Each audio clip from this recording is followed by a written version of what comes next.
신경이 젊어지면 내 몸이 되살아날 수 있다는 점 알고 계셨나요? 끝까지 영상 시청하시면 그 방법 알아가실 수 있습니다. 우리는 산소를 운반하는 혈액을 흐르게 하는 혈관이 중요한 것을 알고 있지만 그만큼 중요한 신경에 대해서는 잘 모르는 경우가 많습니다. 신경이 노화가 되면 몸의 곳곳에서 건강 이상 신호를 보내고 모든 질병의 원인이 될 수 있다는 점 알고 계셨나요? 제가 소개해드릴 책 신경청소법에서는 신경외과 전문의가 신경을 젊게 만드는 법을 소개합니다. 신경이 활력을 되찾으면 그것이 바로 노화 방지가 되는 것인데요.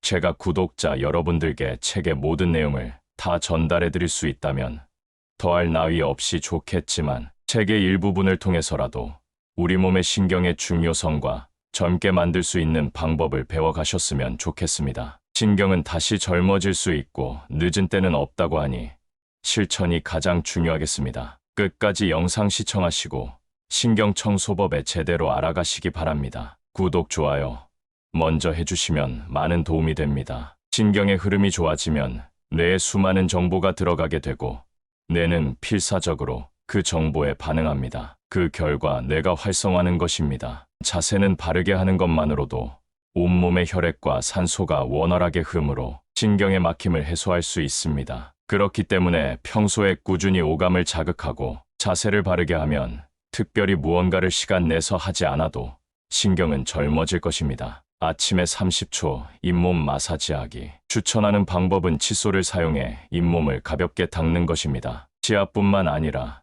신경이 집중되어 있는 잇몸을 마사지하여 감각신경을 자극하는 것입니다. 양치질을 할 때에도 칫솔 끝이 자연히 잇몸을 자극하여 마사지 효과가 있지만 신경을 젊게 만들고자 한다면 조금 더 적극적으로 잇몸을 자극해야 한다는 것입니다. 평소처럼 양치질을 한 후 칫솔을 사용해 잇몸을 마사지해보세요. 물론 잇몸은 민감한 부분이기 때문에 칫솔로 너무 세게 문지르면 출혈이 생기거나 구내염이 생길 수 있으니 부드러운 칫솔모를 사용해 치아, 뿌리 근처를 부드럽게 자극하면 됩니다. 감각신경이 집중되어 있는 잇몸을 자극하면 신경은 젊어집니다. 다음과 같은 방법으로 실천하길 바랍니다. 잇몸에 칫솔을 가볍게 대고 상처가 생기지 않도록 부드럽게 칫솔을 움직입니다. 윗잇몸의 좌, 우, 가운데를 한 곳당 5초씩 마사지합니다. 아랫잇몸도 동일하게 실시합니다. 최대한 가볍고 부드럽게 자극하고 한 곳당 10초 이상 자극하지 않도록 하고 더러움을 씻어낸다는 느낌으로 힘을 주어 문지르면 잇몸에 상처가 생길 수 있으므로 주의합니다. 아침 샤워를 추천한다. 신경을 젊게 하는 포인트는 강한 수압으로 신경이 집중된 부위 3곳을 집중적으로 자극하는 것이다. 가능하다면 각 부위를 20초씩 자극하길 바란다. 그렇게 하면 피부의 압력을 느끼는 센서가 자극되어 감각신경이 단련된다. 욕조에 들어가서 목욕을 할 경우에는 뜨거운 물로 신경을 활성화시키자. 귀이개로 귓구멍 자극하기. 귀이개를 사용하면 2개의 신경을 동시에 자극할 수 있고 면봉으로 아무렇게나 닦는 것이 아니라 각각의 신경을 의식해서 귀를 청소하면 신경을 단련시키는 것과 동일한 효과를 얻을 수 있습니다. 귀 청소를 지나치게 하는 것은 금물이며 귓구멍 안의 피부는 매우 얇아 상처가 생기기 쉽고 외이염으로 이어질 가능성이 있습니다. 매일 귀이개를 사용하고 싶다면 양쪽 귀 각각 10초 정도면 충분합니다. 귀이개를 귓구멍 입구에서 약 1cm 정도만 넣어야 하며 너무 깊게 넣으면 오히려 귀지를 안쪽으로 밀어 넣을 수 있기 때문입니다. 귀이개와 마찬가지로 신경을 젊게 만드는 익숙한 습관으로는 여성의 화장과 남성의 면도가 있다고 합니다. 재활 메이크업은 사고나 질병 등으로 생긴 상처나 멍을 감추기 위한 화장이지만 그것만이 목적은 아닙니다. 화장을 함으로써 환자가 자신의 외관을 받아들여 사회로 복귀하는 것이 목적이고 심신의 건강과 삶의 질을 올리는 것을 목표로 합니다. 화장요법은 고령인 분들에게 실시하는 정신요법 중 하나로 치매 여성 환자에게 화장을 해줌으로써 예뻐지고 싶다는 심리를 자극하고 감정을 활성화시켜 치매를 개선하자는 목적으로 시작되었습니다. 화장실 안에서 생각하는 사람 되기. 바로 배변할 때 생각하는 사람 포즈를 취하는 방법이다. 재래식 화장실에서 쭈그리고 앉아 대변을 보던 것과 마찬가지로 몸을 앞으로 기울인 자세를 취하면 된다. 포인트는 두 발을 바닥에 붙이는 것이다. 고령자나 어린이의 경우에는 변기가 높아서 발이 바닥에 닿지 않는 경우가 있다. 그럴 때는 받침대를 준비하여 높이를 조절한다. 발이 바닥에 닿지 않으면 불안정하기 때문에 제대로 배에 힘을 줄 수 없기 때문이다. 그리고 발끝이 보일 정도로 구부정한 자세를 취한다. 이때 무릎 위에 팔꿈치를 붙이면 바로 생각하는 사람 자세가 된다. 이 포즈를 취하면 장에 압력이 가해져 대변이 자연스럽게 나온다. 변비에 걸리면 장의 움직임이 느려지고 영양을 흡수하기 어려워지며 복부 내 압력이 상승하기 때문에 심장에도 부담을 준다. 그래서 변비인 사람은 혈압이 높아지기 쉬우며 뇌졸중에 걸리기도 쉽다. 물론 혈류도 나빠지기 때문에 신경에도 좋지 않다. 상쾌한 배변을 위해서 그리고 신경을 젊게 만들기 위해서라도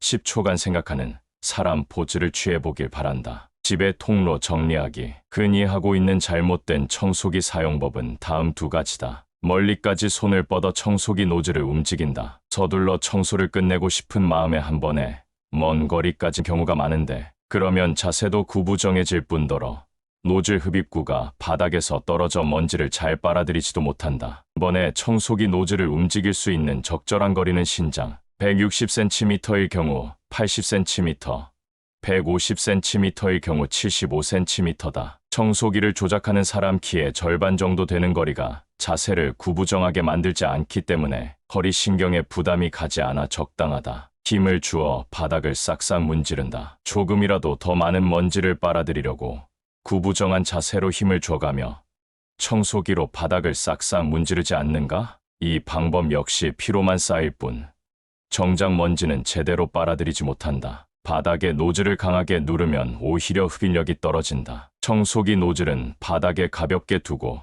천천히 움직여야 훨씬 더 먼지를 잘 빨아들인다. 요리를 발 뒤꿈치로 서서 하기. 여기서 내가 추천하는 방법을 집안일 할 때 적용하면 나쁜 자세를 해결할 수 있을 뿐만 아니라 신경도 젊어진다. 그 방법은 바로 발 뒤꿈치로 서기다. 부엌에서 일을 할 때 그냥 서 있지 말고 발가락이 있는 발끝을 올리고 발 뒤꿈치로 서보자. 균형을 잡기 어렵다면 대나무, 목침 등을 발끝에 대도 좋다. 발 뒤꿈치로 서면 몸이 균형을 잡기 위해 자연스럽게 배에 힘이 들어가고 척추가 곧게 펴진다. 이때 몸을 굽히더라도 허리를 굽히는 것이 아니라 고관절로 몸을 굽히는 것이기 때문에 허리에 부담이 적게 가는 좋은 자세가 된다. 평소에 발 뒤꿈치를 올리는 까치발 서기는 종종 하게 되어도 발 뒤꿈치로 서볼 기회는 거의 없다. 까치발로 서면 정강이 근육을 늘릴 수는 있지만 종아리 근육은 수축된 채로 있다. 종아리는 하반신에 쌓인 혈액을 심장으로 돌려보내는 중요한 역할을 담당하여 제2의 심장이라 불린다. 그래서 종아리 근육이 수축되면 건강에 좋지 않음은 물론이고 이곳을 지나는 중요한 신경이 녹슬게 된다. 발 뒤꿈치로 서면 자세를 바로잡을 수 있고 평소에 잘 느리지 못했던 종아리 근육을 스트레칭할 수 있으며 동시에 심장으로 이어지는 중요한 신경도 자극할 수 있다. 쇼핑하며 오감 일깨우기. 시식 코너가 있다면 부담 없이 먹어보자. 먹는 것은 오감을 최대한 사용하는 행위다. 우선 시식 음식을 눈으로 보고 향을 즐기고 입에 넣어 씹으며 혀로 느끼고 씹었을 때의 소리를 귀로 즐긴다. 그리고 천천히 맛을 본다. 이것만으로도 오감을 확실히 자극할 수 있다.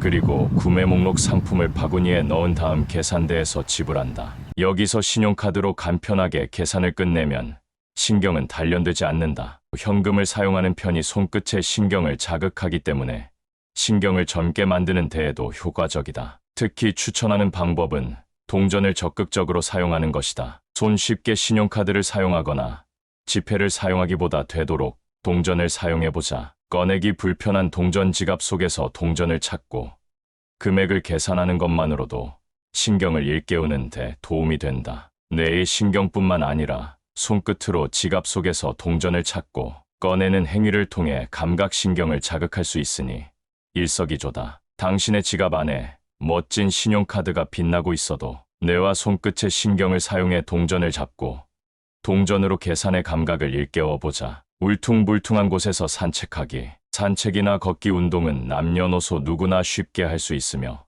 무리한 운동이 아니므로 다칠 위험도 적다. 필요한 물건도 운동화와 모자 정도라서 복잡한 장비 없이도 마음만 먹으면 언제든지 시작할 수 있다. 또 걸어다니는 것은 자전거를 이용하는 것보다 오감을 자극하며 주변 풍경을 천천히 즐길 수 있다는 장점도 있다. 바른 자세로 공기를 충분히 들이마시면서 걸으면 신경은 반드시 좋아진다. 특히 신경을 단련하려 한다면 해안의 모래사장이나 강변의 비포장도로는 매우 이상적인 산책 코스다. 발바닥 전체로 울퉁불퉁한 자갈이나 푹푹 빠지는 모래사장의 촉감을 느끼면서 걸으면 신경을 효과적으로 단련할 수 있다. 발바닥에 자극을 줄 수 있도록 지면이 불안정한 곳을 코스로 넣어 산책을 해보자. 다만 지나치게 지면이 불안정하면 넘어질 위험이 있기 때문에 다리와 허리가 약한 사람은 아스팔트, 길 같은 걷기 쉬운 평평한 코스를 걷도록 한다. 어중간하게 독서하기. 독서는 우리의 마음을 풍요롭게 만드는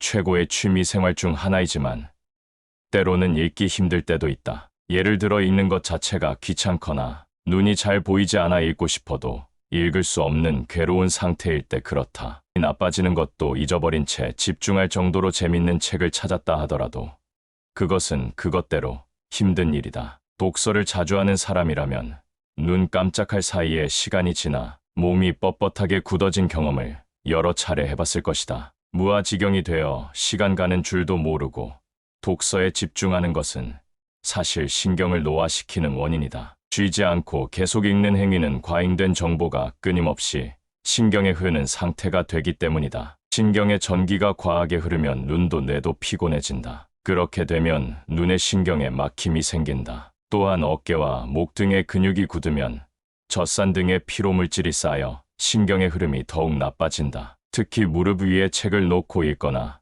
침대나 소파에 엎드린 자세로 독서에 열중하는 것은 피하도록 한다. 무릎에 올린 책을 읽기 위해서 목을 아래로 굽혀야 하고 엎드려서 하는 독서는 허리가 휘면서 부자연스러울 정도로 힘이 들어가 허리와 척추에 큰 부담을 준다. 그야말로 신경의 막힘을 직접적으로 일으키는 동작이다. 그렇다면 신경이 젊어지는 독서법이란 무엇일까? 바로 30분간 집중적으로 책을 읽었다면 책을 덮고 1분간 공상 타임을 갖는 것이다. 이렇게 하면 우선 시신경의 피로가 쌓이지 않는다. 같은 자세를 계속 취하지 않아도 되기 때문에 어깨 근육에 대한 부담도 훨씬 덜해진다. 눈과 근육이 편안해지면 그만큼 신경도 재충전된다. 입에 넣기 직전에 심호흡하기. 신경을 젊게 만들고 싶다면 요리가 눈앞에 나왔을 때 우선 눈으로 천천히 맛을 보자. 어떻게 담겨 있는가? 어떤 식재료를 사용했는가? 가능하다면 그 요리에 사용된 3가지 색을 찾아내려고 의식해보자. 그러면 뇌와 신경이 함께 자극되어 요리도 훨씬 맛있게 느껴질 것이다. 이후에 요리를 입으로 넣기 직전에 자세를 바로 잡고 심호흡을 하자. 충분한 산소와 함께 요리의 향을 가슴 깊이 들이마시며 만끽한다. 입 안에 넣은 후에도 단맛, 신맛, 짠맛, 쓴맛, 감칠맛에 미각을 더해 씹는 맛과 혀끝에 닿는 식감, 온도, 씹는 소리, 코로 빠져나가는 향 등 다양한 정보를 얻을 수 있다. 이 정보들은 자극제가 되어 신경을 갈고 닦는 데 도움이 된다. 또한 신경의 재료가 되는 양질의 기름과 단백질, 신경의 에너지원인 당분을 충분히 섭취하는 것도 중요하다. 미엘린의 노화를 초래하는 빈혈을 예방하는 철분뿐만 아니라 철분 흡수를 돕는 비타민C도 충분히 섭취해야 하며 산소를 운반하는 헤모글로빈 생성에 필요한 비타민 B군 등도 잘 섭취해야 한다. 즉, 영양 밸런스가 잡힌 식사를 해야 신경이 건강하게 유지되며 미엘린의 재생을 촉진할 수 있다. 잘 때는 세계의 산 만들기. 마지막 습관은 하루를 마무리하는 수면에 관한 것이다. 흔히 인생의 3분의 1은 잠으로 보낸다고 할 만큼 수면은 아주 중요하다. 신경을 젊게 만든다며 깨어있는 동안에 조심을 하더라도 하루 중 많은 시간을 차지하는 수면을 소홀히 한다면 모두 헛수고가 되어버린다. 현대인의 평균 수면 시간은 69시간이다. 당신의 수면 시간이 이에 해당하지 않는다고 해서 걱정할 필요는 없다. 수면 시간이 길다고 무조건 좋은 것이 아니기 때문이다. 만약 당신의 수면 시간이 평균보다 짧더라도 낮 시간 동안의 활동에 문제가 없다면 괜찮다. 오히려 신경을 젊게 만든다는 점에 포인트를 두면 너무 긴 수면은 자극을 받는 시간이 적기 때문에 좋지 않다. 자극이 너무 적으면 신경에 적절한 전기가 흐르지 않게 되어 녹슬고 만다. 예를 들어 12시간 동안 잠을 자면 하루의 절반을 자극 없이 보낸 것이 된다. 반대로 짧지만 깊고 질 좋은 수면을 취하면 신경이 자극을 수용할 기회가 늘어나기 때문에 신경이 녹슬거나 막히는 것이 확실히 줄어든다. 약간만 의식하며 살아도 신경은 점점 젊어진다. 어떻게 생각하는가? 평범한 일상 속에서 사소한 것들을 바꾸기만 해도 신경이 바로 젊어진다니 정말로 대단한 일이다. 내일부터, 아니, 지금부터라도 당장 실천해 보길 바란다. 다만, 이러한 불안감이 스칠지도 모르겠다. 정말 이 방법으로 젊어질 수 있을까? 실천하는 중이기는 한데 신경이 제대로 청소되고 있을까? 사실 불안이나 초조라는 감각도 신경에서 온다. 신경과 마음은 때려야 뗄 수 없는 관계이기 때문에 신경이 건강해지면 마음가짐도 긍정적으로 변할 것이다. 이상으로 책 신경 청소혁명 중 신경을 젊게 만드는 11가지 방법에 대해서 간략히 소개드렸는데요. 가이드라인상 모든 내용을 다 알려드리면 좋겠지만 일부 내용만 알려드림이 아쉽지만 더 자세히 알고 싶으신 분들은 책을 구매하셔서 읽으시는 것을 추천드립니다. 저도 이 책을 읽고 작은 부분부터 일상생활 속에서 실천 중인데요. 아직 큰 효과를 누리기에는 얼마 되지 않지만 꾸준히 실천하고 생활 습관을 고쳐나가 건강한 삶을 누리려고 합니다. 구독자 여러분들도 평소 일상 속에서 꾸준히 신경 청소를 하고 건강해지는 효과를 체험하시기 바랍니다. 영상이 도움이 되셨다면 좋아요, 구독 부탁드립니다.